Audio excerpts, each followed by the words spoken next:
Hi అండి, welcome back to Rahmat kitchen. ఈరోజు మనం హెల్దీ అండ్ టేస్టీ బ్రేక్ఫాస్ట్ చేసుకోబోతున్నామండి.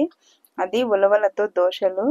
నేను ఈ వీడియోలోకి వెళ్ళే ముందుగా నా ఛానల్ని గట్టిగా లైక్ చేయండి, సబ్స్క్రైబ్ చేయండి. మీ ఫ్రెండ్స్ అండ్ ఫ్యామిలీ మెంబర్స్కి షేర్ చేయడం మాత్రం అస్సలు మర్చిపోవద్దు. 300+ సబ్స్క్రైబర్స్ అయ్యారండి. నాకైతే చాలా హ్యాపీగా ఉంది. అస్సలు అనుకోలేదు నేను ఇలా ముందుకు వెళ్తానని. సో మీ అందరి సపోర్ట్ వల్లనే నేను ముందుకెళ్తున్నాను. మీరు ఇంకా నాకు సపోర్ట్ చేయాలని కోరుకుంటున్నాను. ఎందుకంటే మీ సపోర్ట్ ఉంటే నాకు ఇంకా కొంచెం ఎంకరేజ్గా ఉంటుంది. సో మీరు లైక్ అండ్ సబ్స్క్రైబ్ చేసి నన్ను ఎంకరేజ్ చేయండి. ఇప్పుడు మనము 1 కప్పు బియ్యం తీసుకోవాలి, 1/2 కప్పు వరకు ఉలవలు తీసుకోవాలి, 1/4 కప్పు మినుములు తీసుకొని 1 స్పూను మెంతులు వేసుకోవాలి. వీటిని మనం శుభ్రంగా ఇలా మంచిగా కడిగి ఒక 4 గంటల వరకు నానబెట్టుకోవాలండి. ఉలవల్లో మనకు మట్టి గడ్డలు అలాంటివి ఉంటాయి. సో ఒకసారి మంచిగా మనం చెక్ చేసుకోవాలి. ఇప్పుడు 1/2 కప్ అటుకులు కూడా తీసుకొని అది ఒక అరగంట ముందు మనం వాటర్లో నానబెట్టుకుంటే సరిపోతుంది. ఈ ఉలవలు ఇవి మొత్తం మాత్రం ఒక 4 గంటలు నానాలి. ఇప్పుడు మనం వీటిని ఒక మిక్సీ జార్లో వేసుకొని మనం నానబెట్టుకున్న అటుకులు కూడా ఇలా వాటర్ పిండేసి వేసుకొని కొద్దిగా మనం వాటర్ కలుపుకుంటూ మెత్తగా మిక్సీకి వేసుకోవాలి. ఈ ఉలవలు అనేవి హెల్త్కి చాలా అంటే చాలా మంచివండి. మనం ఎప్పుడు మామూలు దోశలు కాకుండా ఇలా ఉలవల దోశలు చేయడం వలన పిల్లలకు హెల్త్కి హెల్తీ, టేస్టీకి టేస్టీ.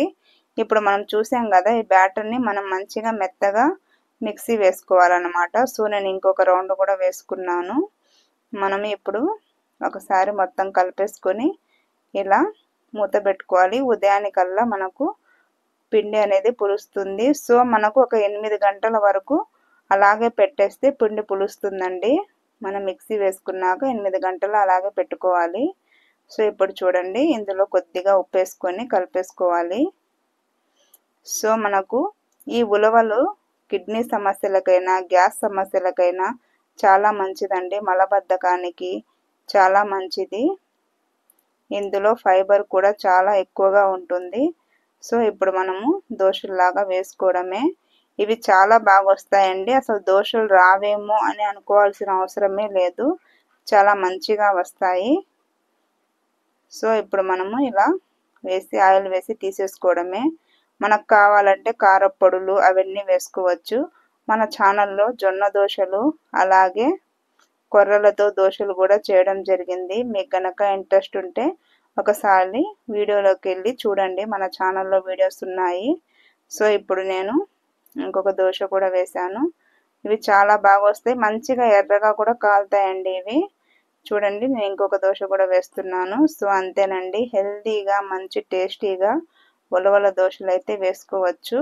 మనము ఈ రోజుల్లో ఇలాంటివన్నీ వాడడం అస్సలు వదిలేసామండి.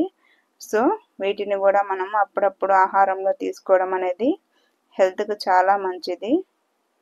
కిడ్నీ సమస్యలు ఉన్న వాళ్ళకైతే ఇది ఇంకా మంచిదండి. కిడ్నీ సమస్యలు రాకుండా ఉండడానికి కూడా మనము అప్పుడప్పుడు ఇలా తీసుకుంటూ ఉండాలి. సో అంతేనండి,